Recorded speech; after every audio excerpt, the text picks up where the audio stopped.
can't turn your phone, you can't rotate your phone while recording. It's all right. Good morning. This is Tell It Like It Is, and it just may be the most personal one, the most current account of what happens when there's an impact that causes trauma. Because trauma is what happens to us. It's the impact. We can talk about a traumatic experience because it caused the impact. But I want to be really clear that trauma is what's happening on the inside. And this is an account of what happened yesterday. Some of you possibly saw what I posted there about being alone, desperately alone. And it was an impact. And I want to describe what happened because, actually, somebody asked me if I would, but also because it's the process. Yes, understanding about trauma is very important so that we know what's happening to us. I've spent a lot of time on that. And also on the recovery process too. It's called resilience, when we can get our balance back, our mind, body, spirit back in balance. And it's something I've been working on for 5 years anyway. Intensely. So this is not something that will just all of a sudden happen. Oh dear. Details. So let me get started. Yesterday, I came home from the gym with a list of things on my mind. Oh, good. I'm going to get to this and I'm going to get to that and I'll work on this other thing. And this is going to be a really good day. And I got back to my place and that wasn't happening. It was quite odd because usually when I'm energetic and ready to go, that kind of thing, I make my little list and get busy. And I was even having trouble making the list. And I thought, well, I'll just concentrate now on getting my breakfast put together and then that'll lead into the next thing. And I had trouble doing that, focusing on getting my breakfast.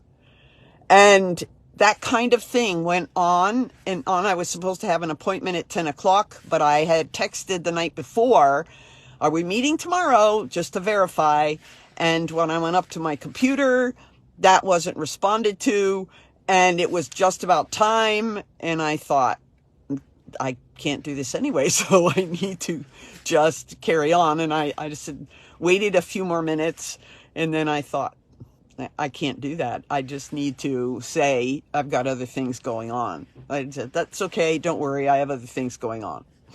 And then got up and went to get about those other things. And that went on for a couple of hours anyway, until it suddenly dawned on me, this person that's been working on this topic for so long and got all kinds of certificates and supporting other women. And I said, wait a second, my prefrontal cortex, my thinking and processing part of my brain isn't functioning. There's trauma going on here. What the heck is that? What the heck is that? And then I realized that that message that I was hit with earlier was right about that time I decided to put it on Facebook, I think. Anyway, I'm trying to follow it chronologically, but it may not be exactly right as a detail person. And so good morning. Good morning, Karen. Good morning, Louise. And so when I realized, I said, Sandra, this is trauma. Your brain is not functioning. And I know what to do. And usually I'm not caught out that far, that strongly. to get down the road and have to realize for myself, I said, okay, well, I do know what to do. And so the very first thing I did, now my brain was, okay, well, the first thing I need to do here is I need to check my body, because that is essential. That's where the trauma gets stuck, is in our body. And I know that I spent 70 years of my life, yeah, I'm 75, 70 years of my life just stuffing trauma. And it wasn't until I could really get myself to feel my somatic work safe enough to open that box so that I could process the impacts that had happened across my life. So, okay, Sandra, check, stop and check. And I went in there, and it was a heaviness that I can't even begin to describe to you. I know some description is, oh, it feels like there's a gorilla sitting on my chest. No, it wasn't like that. It came like this. It was a heaviness that just bore me down. And I also know tools. I'm sharing my tools with you. So I also know that being aware, really aware, which I've done this a lot, so it might have come to me more smoothly and quickly than it might for others, because it does take practice. I know I need to let the heaviness be. And so I walked away from the computer and I did what I needed to do. I sat with the heaviness because it comes from somewhere. And until I can get the sense of what's going on, it's difficult to get into the background of it, to find the source and process what's happening. And as the heaviness was there, and the aloneness, I went back to the truth of what I recognized and posted on Facebook pretty quickly. That part came pretty quickly. When my mind went, aha, alone. I'm alone. But that's not true. And there you go. The brain is in gear. That is not true. That is an emotion. It's a feeling. And I'm not letting feelings run my life. That's letting the tail wag the dog. I'm going to go to the truth. And so right back, the spiritual balance.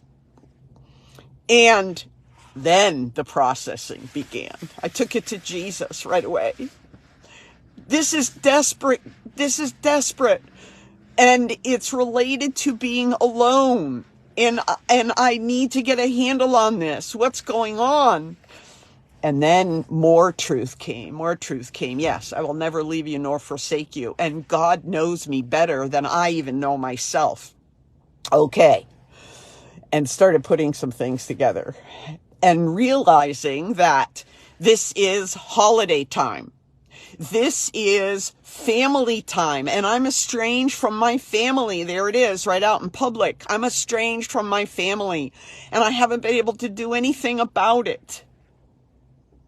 And it's a busy time. I've had a lot of activities going on, and I want to be careful. I want to be careful that I don't take those activities and distract, because that's a lifelong habit. Distract, whether it's outside, going places, activities, or just coming up with all kinds of things to distract. And then I realized, yeah, I have been distracted in lots of ways. I have been distracted, and that has pulled me away from the spiritual, the biblical truths that I know. God has orchestrated this in my life. He has been showing me all along the value in this trickiness of life. For me personally, to become aware, to grow, to strengthen the resilience that he's already been building into my life. And more importantly, really, to give him the glory as I share with other women. I'm telling you, I have clients that are making progress just like this. As a matter of fact, I met with one later in the afternoon yesterday, And she too was facing this busyness of the season, and the old patterns pop up. Oh, this is a time to take care of everybody else. This has to be perfect for this memory. This has to be all in place and looking just right by this particular time. And so there's all kinds of pressure. And just, okay, Sandra, my body was speaking about the heaviness. And as my mind worked through this with Jesus right here, putting it together, okay, you need to just be gentle with yourself. Be gentle with yourself. Understand, this is a new rhythm of 70 years of doing all this other stuff that had a lot more entailed in it. And now I'm here. Okay, good.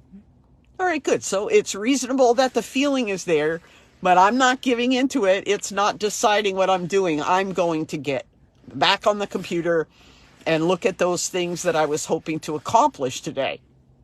And I went there, and when I opened it up popped the news that the movie, I heard the bells, which I wanted to see it, but I knew it was only being shown this little space of time, and I couldn't get there, and I decided not to push myself.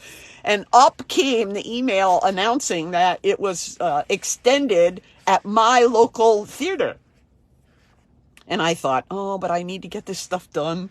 And but Sandra, you really wanted to see that movie, and it's going to be really good and encouraging to you. And so, yes, but I looked at the time. It said 12 o'clock. It was starting, and I checked, and it's 12:05 on my computer, which is unlike my clocks that I set ahead. And I thought, oh, well, don't sit and try to decide. More minutes are going by. You know, they do all those promos before, all the ads for other movies that I'd rather not see anyway. My theater is barely a mile away. And I said, okay, I'm going to go. I'm going to practice spontaneity, which is another thing, actually, I learned from my youngest daughter before she could walk. I was realizing I learned a lot of things from her. So go quick. I just threw on my shoes, put on my jacket, I had chocolates in the freezer. I threw them in my purse, ran out the door, jumped in my car, went. And I did miss the opening scenes, but I know that I didn't miss very much. And the movie was great. And I just sat there thinking, oh yes, I have to tell you this other.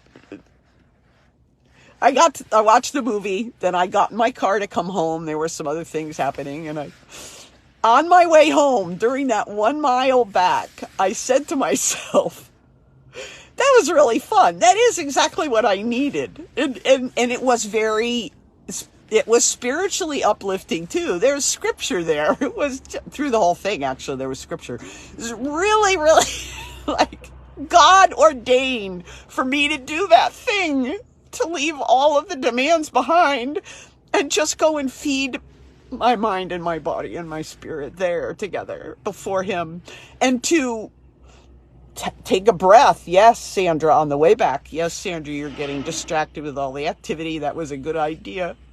I came to a stop sign and I said,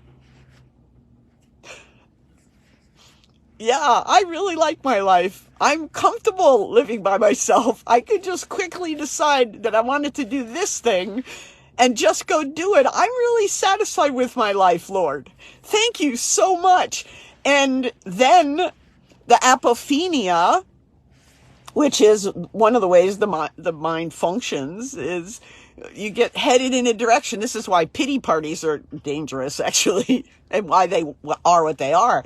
You start heading down the road in a certain direction, and your brain grabs things and piles them on to justify, to rationalize, or whatever word you want to use, the direction you're in, even though those things may be evidence of something different.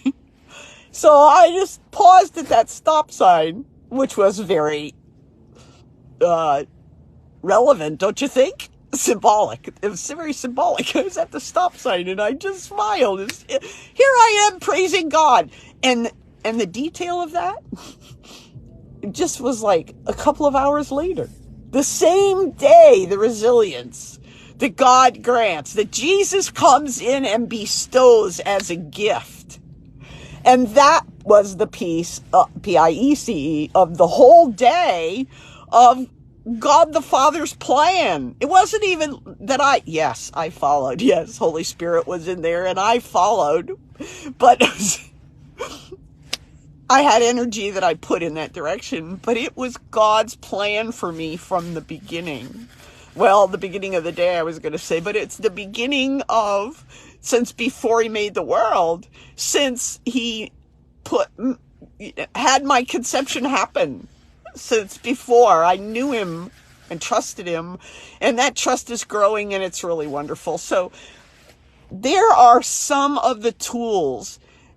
Really, the body is a key element for me because I ignored it so long, and I've learned how powerful it is. But to jump very quickly, that was, for my mind to quickly get truth right in there. Feelings are important. They get a voice. I was able to work it out because I paid attention to the feelings and where they came from, which is my body, where they were sitting. But truly, it was truth, because feelings get a voice, but they don't get a vote. Truth is what guides my life. And God took me there. Yeah, so there's the tools that got me through. There are others, but I was just encouraged to share that process with you. Thanks for sticking around, Louise. Thank you. Oh, Robin, there's somebody else too. I wish there were a way that we could all talk and have a give and take now and spend the next amount of time asking for you to ask questions. But I need to get on with my day, and I don't know how to do that with technology. So, and for all I know, you're watching this sideways. So I am going to ask God to bless you as he's blessing me. And if I can be a further encouragement, please like, share, write comments with your questions. Let me know. And keep your eyes open, because there's more opportunities coming up. But if you for sure want to take advantage of the 20-minute free consultation I have, reach out to me. Send a message here on Facebook. Also, Sandra Allen Lovelace at gmail.com, or go to my website and find me there.